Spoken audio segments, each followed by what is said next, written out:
Hello.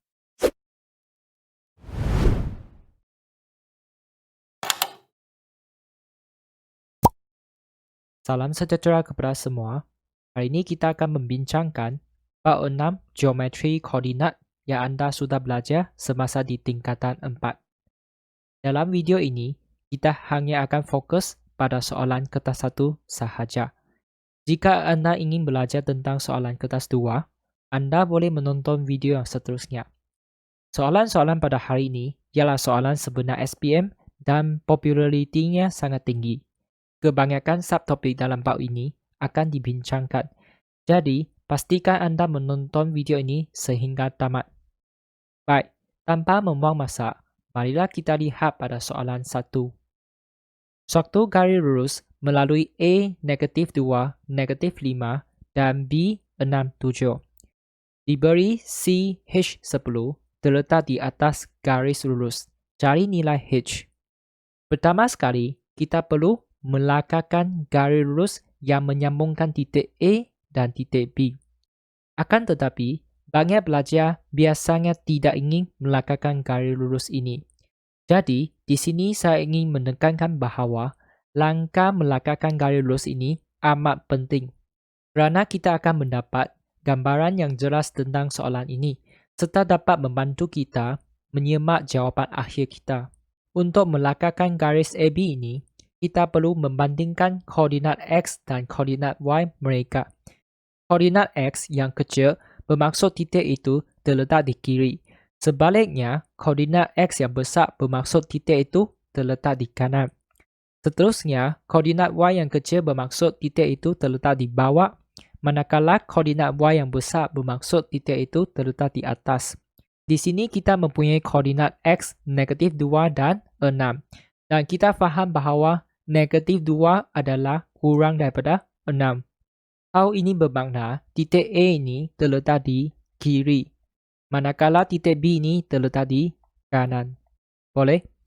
Kemudian kita mempunyai koordinat Y. Koordinat Y ialah -5 dan 7. Kita faham bahawa -5 adalah kurang daripada 7. Hal ini bermaksud titik A terletak di bawah, manakala titik B ini terletak di atas. Maka, garis AB adalah condong ke atas seperti ini. Jadi, kita boleh label A di sini A -2, -5 dan B 6, 7. Kemudian kita mempunyai koordinat C H10. Walaupun kita tidak tahu nilai H, tetapi kita tahu nilai koordinat Y-nya, iaitu 10. Jadi kita bandingkan 10 dengan 7. 10 adalah lebih besar daripada 7 kan? Bermaksud titik C ini terletak di atas titik B, betul tak? Jadi kita boleh panjangkan garis AB ini ke sebelah atas. Maka C mungkin terletak di sini. C H 10. Boleh? Untuk mencari nilai H ini, kita boleh menggunakan konsep keturunan.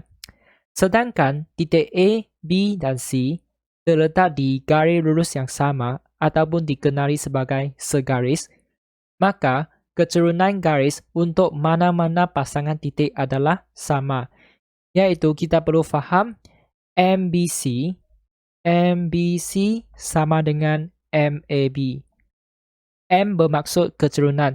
Maksudnya keturunan BC sama dengan keturunan AB. Ataupun kita boleh tulis MAC sama dengan MAB. MAC sama dengan MAB. Keturunan adalah sama. Ataupun kita boleh tulis MAC sama dengan MBC. Okay? MAC dengan MBC. Jadi, kita ada 3 pilihan. Antara 3 pilihan ini, kita boleh memilih mana-mana satu dan jawapan dihasilkan adalah sama. Jadi, di sini saya akan pilih pilihan yang pertama, iaitu MBC sama dengan MAB. Jadi, cikgu tulis di sini, MBC sama dengan MAB. Kemudian kita akan teruskan seperti ini, kiri dan ini kanan. Di sini kita perlu menggunakan apa? rumus keturunan. Sebab ini M kan. Kita perlu menghitung keturunan BC. Jadi, masih ingat tak rumus keturunan? M sama dengan Y2 tolak Y1 bahagi dengan X2 tolak X1. Jadi, di sini kita boleh guna 10 tolak 7 bahagi dengan H tolak 6. Kita anggap titik C ini sebagai X2, Y2, manakala B adalah X1, Y1. Jadi kita boleh tulis 10 tolak 7 bahagi dengan H tolak 6. Sama dengan untuk MAB. Kita anggap titik B sebagai X2, Y2, manakala titik A ialah X1, Y1. Jadi kita boleh tulis 7 tolak negatif 5, berhati-hati, bahagi dengan 6 tolak negatif 2. Kemudian kita pemudahkan bahagian kiri dan kanan. Jadi kita 10 tolak 7 dapat 3 bahagi dengan H tolak 6. 7 tambah 5 dapat 12 bahagi dengan 6 tambah 2 jadi 8. Apabila nampak terdapat satu pecahan di kiri dan satu pecahan di kanan, kita boleh darab silang seperti ini. Maksudnya, 3 darab dengan 8 dan 12 darab dengan H tolak 6. Kita tulis di sini 3 darab 8 dan 12 darab dengan H tolak 6. Kemudian kita pemudahkan. Okay, 3 darab 8, 24. 12 darab H, 12H. 12 darab negatif 6, kita guna kalkulator. Dan kita dapat negatif 72. Boleh? Kemudian kita nak cari H kan, kita boleh pindahkan negatif 72 ke sebelah kiri. Maka kita boleh tulis 24 tambah 72 sama dengan 12H. Kita dapat 96. 96 sama dengan 12H. Maka H sama dengan apa? 96 bahagi dengan 12. Jadi jawapannya lah 8. Maka H sama dengan 8. Apabila kita dapat nilai H, kita perlu tulis semula di sini C kurungan 8,10. Jika anda ingin semak jawapan, anda boleh lihat sama ada 8, 10 ini ialah logik. Perhatikan, 8 ini adalah lebih besar daripada 6. Bermaksud, titik C ini terletak di sebelah kanan B. Maka jawapan C810 adalah logik. Tetapi untuk memastikan 100% tepat, kita boleh gantikan H sama dengan 8 ke baris ini. Kita semak sama ada nilai kiri ini sama dengan nilai kanan. Jadi cikgu tulis di sini kiri. Kiri sama dengan 3 per H tolak 6 kan. H ialah 8 kan. Kita ganti 8 tolak 6. Jadi kita dapat 3 per 2. Manakala kanan sama dengan apa? 12 per 8. Kemudian kita boleh tekan kalkulator. 12 bahagi dengan 8. Dan kita dapat 3 per 2 juga. Okey. Jadi 3 per 2 tulis di sini. Nampak tak? Nilai kiri sama dengan nilai kanan. Bermaksud apa? H sama dengan 8 ialah jawapan yang tepat. Boleh? Ini merupakan soalan A. Seterusnya, kita lihat pada soalan B. D membahagikan AB dalam nisbah 1 kepada 3. Ini bermaksud apa? Bermaksud AD mewakili satu bahagian dan BD mewakili 3 bahagian. Boleh? Hal ini bermakna titik D lebih dekat dengan titik A sebab satu bahagian sahaja. Boleh? Maka kita boleh anggap titik D terletak di sini. D. Dan kita boleh labelkan koordinatnya sebagai X, Y. Lepas tu, kita perlu labelkan nisbah 1 dan 3 di sini. Kan? AD ialah satu bahagian, BD 3 bahagian. Untuk mencari koordinat X dan Y ini, kita boleh guna konsep darab silang. Untuk koordinat X ini, kita hanya fokus pada koordinat X sahaja, iaitu negatif 2 dengan 6. Boleh? Jangan lihat pada koordinat Y 7 dengan negatif 5. Jadi, bagaimana kita boleh darab silang? Kita boleh tulis apa?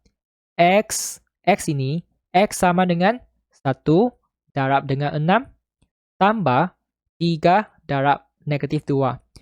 Baik, cikgu tulis di bawah.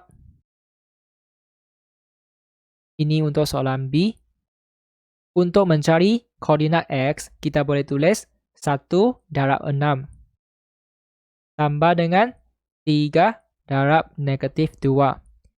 Bahagi dengan apa? Jumlah bahagian, iaitu 1 tambah 3. Boleh? Kemudian kita serahkan kepada kalkulator.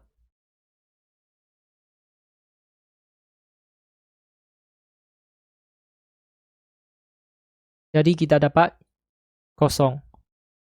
Seterusnya, untuk koordinat Y ini, kita hanya perlu fokus pada koordinat Y sahaja, iaitu 7 dengan negatif 5. Jangan lihat pada koordinat X. Boleh? Jadi kita boleh buat apa? Sama juga. Y sama dengan apa? Y ini sama dengan 1 darab 7 tambah dengan 3 darab negatif 5. Bahagi dengan 1 tambah 3. Kemudian tekan kalkulator.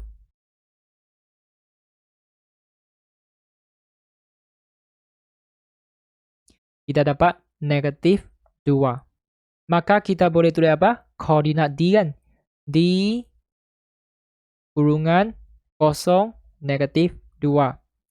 Untuk sema jawapan, kita perlu mencari beza koordinat X antara AD dengan BD ini.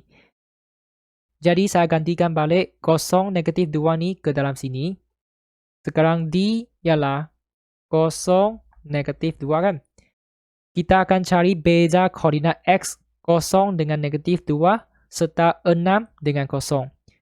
Jadi cikgu tulis di sini, semak 0 tolak negatif 2 ialah 2. Dan 6 tolak 0 ialah 6 kan?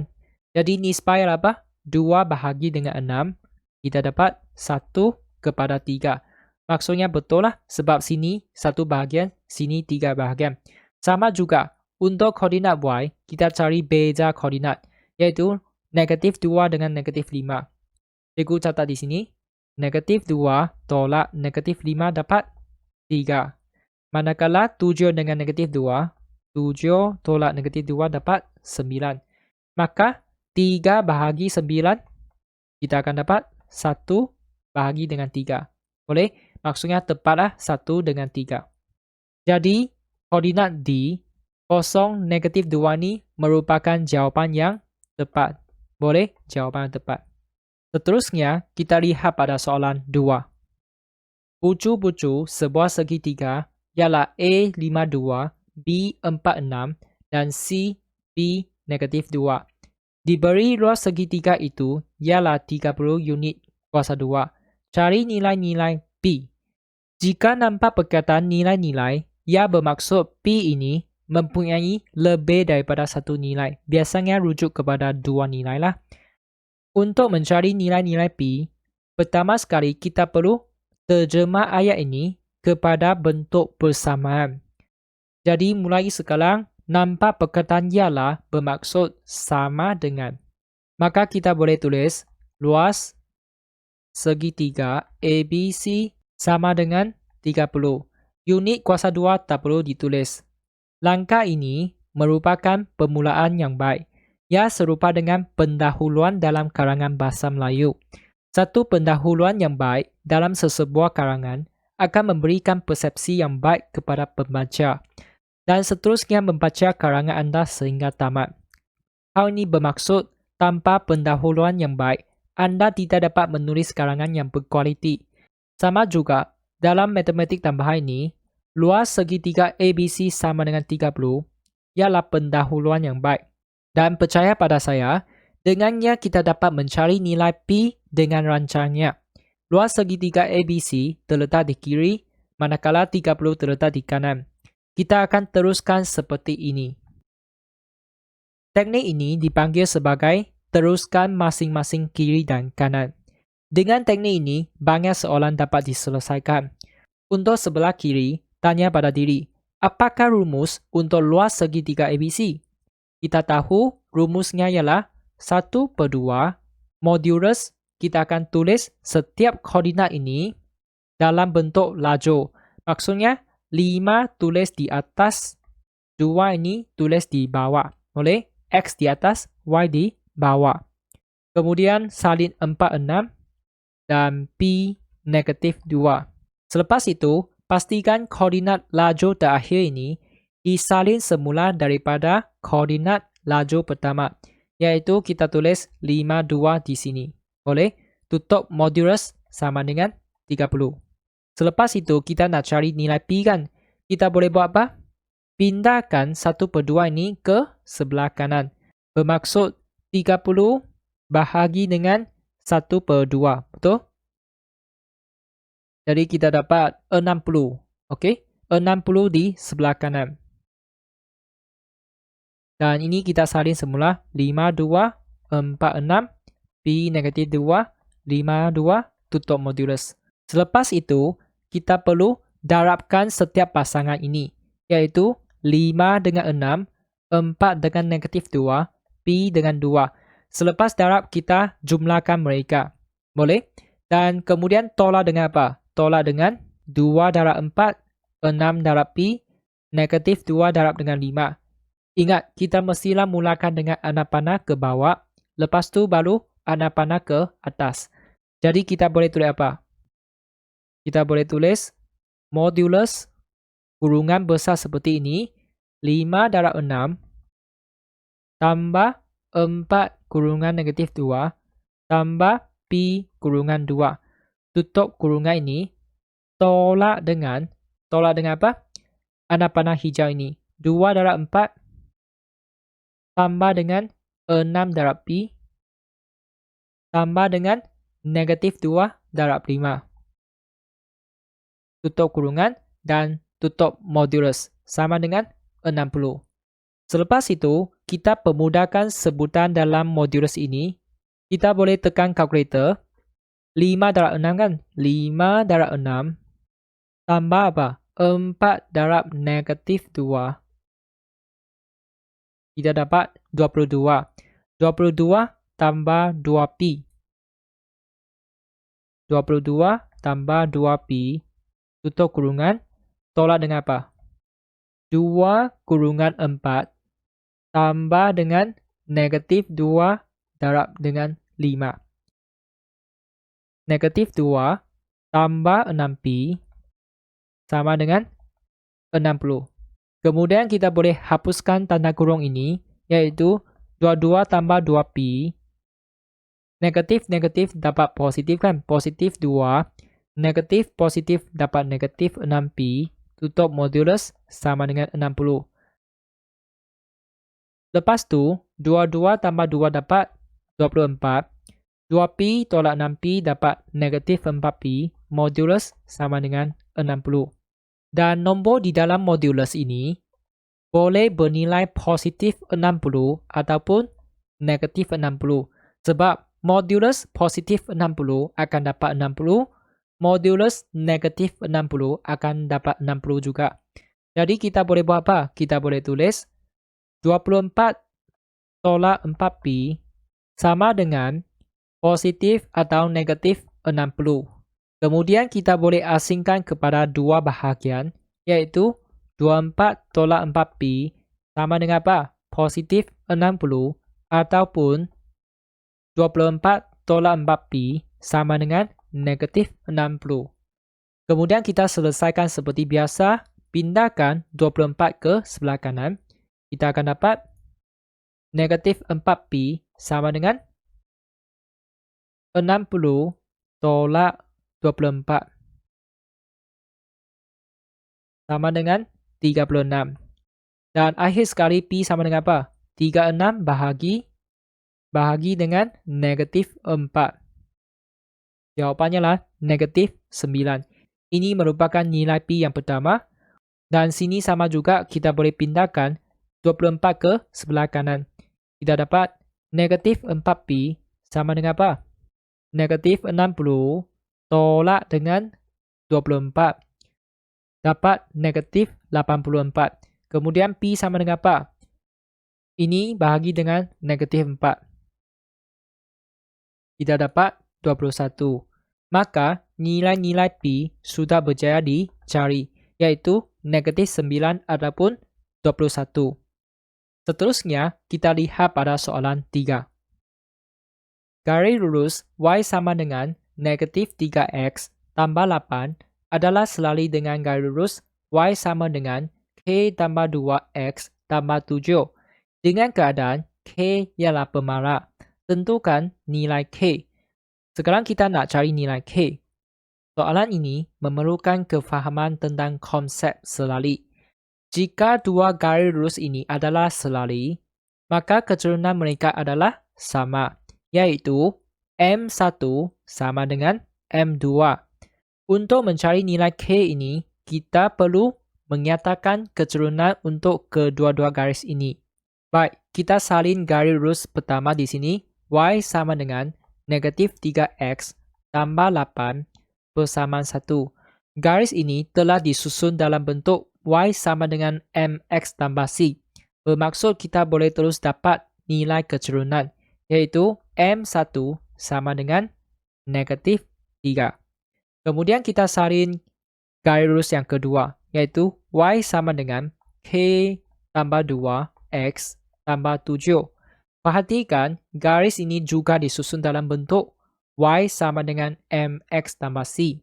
Maka kita boleh tulis m2 di sini. m2 sama dengan k tambah 2. Kemudian kita akan menggunakan hubungan keturunan mereka, yaitu m1 sama dengan m2. Kerana dua garis ini adalah selari, maka kita boleh tulis M1 sama dengan M2. Jadi tanya pada diri, M1 ialah apa? M1 ialah negatif 3. Tulis di sini. Kemudian M2 ialah apa? K tambah 2. Untuk mencari nilai K, kita boleh pindahkan 2 ni ke sebelah kiri. Maka negatif 3 tolak dengan 2 kita dapat negatif 5 sama dengan K. Akhir sekali tulis K di sebelah kiri. K sama dengan negatif 5. Ini merupakan jawapan. Sangat senang kan? Baik, seterusnya kita lihat pada soalan 4. Raja menunjukkan dua garis lurus pada suatu strata kartes. Kedua-dua garis lurus itu berserenjang antara satu sama lain. Bila nampak perkataan berserenjang, bermaksud garis ini dengan garis ini sudut mereka ialah 90 darjah. Dan kita perlu mencari nilai Q. Soalan ini memerlukan kefahaman tentang konsep berserenjang. Jika dua garis ini adalah berserenjang, apakah yang berlaku? Hasil darab keturunan mereka akan sama dengan negatif 1, yaitu M1 darab dengan M2 sama dengan negatif 1. Untuk mencari nilai Q, kita perlu nyatakan keturunan untuk setiap garis ini. Boleh? Jadi kita salin garis lurus pertama. Y sama dengan 3x tambah 4 bersamaan 1. Kita catat M1 sama dengan 3. Sebab ini merupakan bentuk Y sama dengan MX tambah C.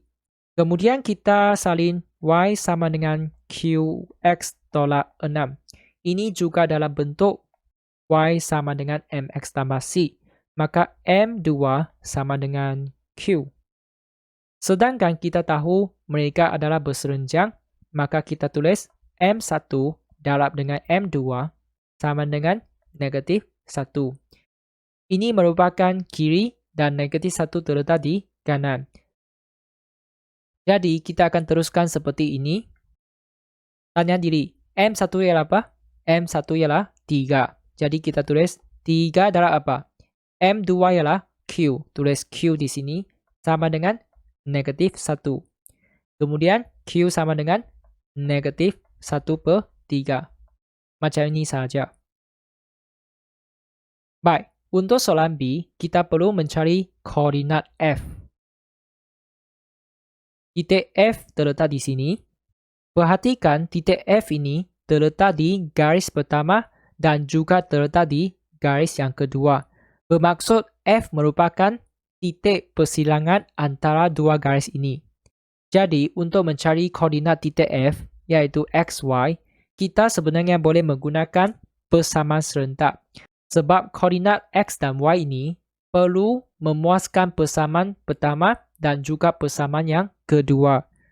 Oleh itu, kita boleh menulis persamaan 1 dan 2 semula, iaitu Y sama dengan 3X tambah 4 persamaan 1, dan persamaan 2 ialah apa? Y sama dengan Q kan? QX tolak 6.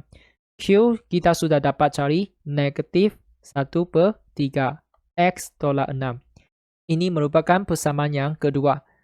Untuk mencari nilai X dan Y, kita hanya perlu gantikan 1 ke dalam 2. Kita tulis gantikan 1 ke dalam 2. Jadi kita boleh tulis 3X tambah 4 sama dengan negatif 1/3 X tolak 6. Kemudian kita boleh selesaikan seperti biasa. Pindahkan negatif 1/3 X ke kiri dan positif 4 ke sebelah kanan. Jadi kita boleh tulis 3X tambah 1/3 X sama dengan apa? Negatif 6 tolak dengan 4. Kemudian kita serahkan kepada kalkulator. Jadi 3 tambah dengan apa? 3 tambah 1/3. Kita dapat 10/3. 10/3 X sama dengan negatif 10.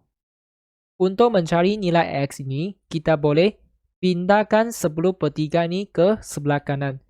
Maka kita boleh tekan negatif 10 bahagi dengan 10/3. Jadi jawapannya lah negatif 3. Selepas itu, kita boleh cari nilai Y daripada persamaan 1 ataupun 2. Saya guna persamaan 1.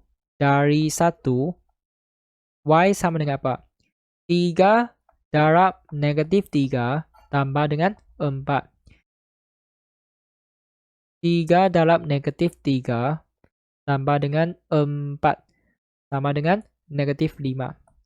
Baik, ini merupakan koordinat X untuk titik F dan ini merupakan koordinat Y. Jadi kita boleh tulis kesimpulan F ialah apa? F ialah negatif 3, negatif 5. Untuk semakan, kita boleh lihat pada gambar raja dan lihat sama ada yang merupakan jawapan yang logik. Jadi kita lihat pada gambar raja.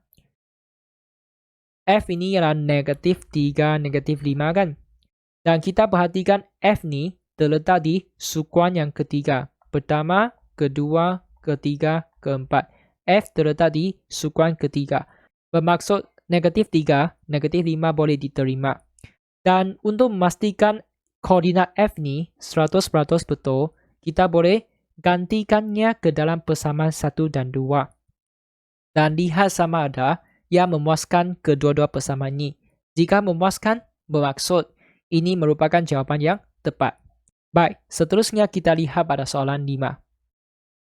Garis X per 2 tambah Y per 6 sama dengan 1, memotong paksi X di P dan paksi Y di Q. Cari keseluruhan garis lurus itu.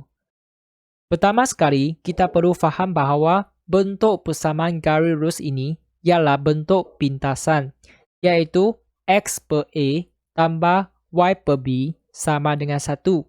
Dengan keadaan A sama dengan pintasan X dan B sama dengan pintasan Y. Untuk soalan ini, 2 ini merupakan pintasan X dan 6 ini merupakan pintasan Y. Sedangkan garis ini memotong paksi X di P. Bermaksud P adalah 2, 0. Boleh? Dan garis ini memotong paksi Y di Q kan? Tadi pintasan Y ialah 6. Bermaksud koordinat Q ialah 0, 6. Jadi, kita boleh meletakkan garis yang menyambungkan titik P dan Q seperti ini. P terletak di sini, P20, dan Q terletak di sini, 06. Tujuan saya melakar garis ini adalah untuk menyemat jawapan akhir kita. Jadi, sekarang kita nak cari keturunan kan? MPQ. Jadi, kita boleh tulis MPQ sama dengan apa? Y2 tolak Y1 bahagi dengan X2 tolak X1. 6 tolak 0 bahagi dengan 0 tolak 2. 6 bahagi negatif 2, jadi kita dapat negatif 3. Jawapan ini adalah logik. Kerana garis PQ ini condong ke bawah, maka keturunannya adalah negatif.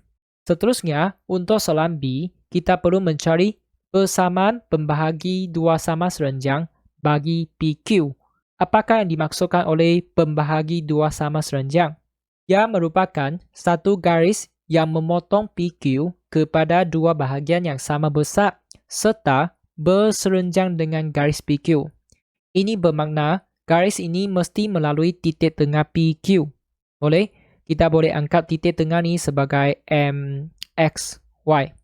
Jadi, sekali lagi, pembahagi dua sama serenjang mesti melalui titik M ini dan mesti 90 darjah dengan garis PQ ini. Jadi, kita boleh lakar seperti ini. Untuk mencari persamaan garis lurus ini, kita perlu menyediakan dua maklumat, iaitu satu titik di sepanjang garis ini dan keturunannya. Jadi, kita perlu mencari koordinat M, iaitu X, Y. Untuk koordinat X, kita lihat pada 0 dengan 2 saja kan. Jadi, kita boleh tulis X sama dengan apa? 0 tambah 2 bahagi dengan 2. Maka kita dapat X sama dengan 1. Untuk koordinat Y ini, kita hanya perlu tulis 6 tambah 0 bahagi dengan 2. Jadi, koordinat titik tengah ialah 1, 3. Boleh? Saya catat di sini. M ialah 1, 3. Kemudian kita perlu mencari keturunannya. Jadi, kita boleh anggap keturunannya sebagai M2. Okey? Tadi ini ialah MPQ kan? Sekarang ini ialah tentang M2. Dan kita perlu faham bahawa MPQ darab dengan M2 ini ialah negatif 1 kan? Sebab berserenjang. Jadi kita boleh tulis MPQ darab dengan M2 sama dengan negatif 1. Dan kita gantikan MPQ negatif 3 ke dalam sini untuk mencari M2. Jadi M2 sama dengan apa?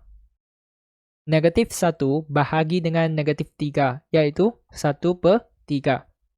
Boleh. Bermaksud keturunan garis ini ialah 1/3. Sedangkan kita sudah mendapat keturunannya dan juga satu titik yang terletak pada garis, maka kita boleh mencari persamaan garis lurus ini. Untuk mencari persamaan ini, kita boleh menulis Y tolak Y1 sama dengan M kurungan X tolak X1. Jadi, kita hanya perlu gantikan 1/3 ni ke dalam X1 dan Y1 dan 1/3 ini kita ganti ke dalam M. Jadi kita tulis Y tolak 3 sama dengan 1/3 kurungan X tolak 1. Kemudian kita permudahkan seperti biasa. 1/3 X tolak 1/3. Akhir sekali kita pindahkan negatif 3 ini ke sebelah kanan. Y sama dengan 1/3 X tolak 1/3 tambah dengan 3. Boleh? Jadi kita dapat 8/3. Untuk menyemat jawapan, anda boleh lihat sama ada persamaan ini adalah logik. Jadi kita kembali kepada gambar raja. Sekarang persamaan ini apa? Y sama dengan 1/3 X tambah 8/3 kan? Bermaksud keturunan adalah positif dan pindasan Y ialah 8/3. Bermaksud sini adalah 8/3. Kita tahu 8/3 adalah kurang daripada 6. bermaksud ia boleh diterima. Baik, kita tamatkan perbincangan pada hari ini. Rasanya kita hanya tinggal bahagian locus yang belum dibincangkan. Jika anda ingin belajar tentang locus, anda boleh menonton video yang seterusnya tentang soalan kertas 2. Jika anda rasa video ini dapat membantu rakan-rakan, sila share kepada mereka dan jangan lupa subscribe saluran Tio Maths dan like video ini. Jika anda mempunyai sebarang soalan, anda boleh komen di bawah dan saya akan cuba membantu anda secepat mungkin. Anda juga boleh cadangkan topik yang kurang faham dan saya akan cuba membuat video yang berkaitan dalam masa yang terdekat. Sekian, terima kasih. Jumpa lagi.